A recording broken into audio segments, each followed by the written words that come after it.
Hey, how are you? My name is Dr. Sami Khan.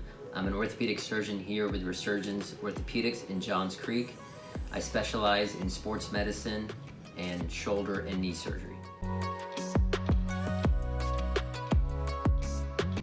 Total shoulder replacement or shoulder arthroplasty is done in the setting when there is no more cartilage between the ball and socket and the bones are rubbing, causing severe pain.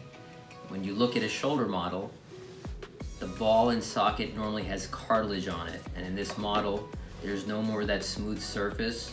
The bone is exposed, bone spurs are forming, and this is rubbing directly on the socket, causing pain. So in shoulder replacement, we replace the top of the ball and we replace the socket of the shoulder. During shoulder replacement, we make a small cut on the front of the shoulder. This is a model of shoulder replacement where this is the ball and this is the socket. The incision and the cut is on the front. We then remove the muscles, expose the damaged ball and socket. We remove the damaged cartilage and we replace it with a ball and socket. This improves the patient's pain from shoulder arthritis.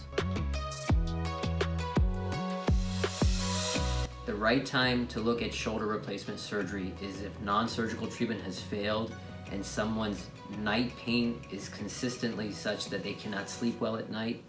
Also, their shoulder is so debilitated they cannot be independent, they cannot drive, type, exercise, and be active.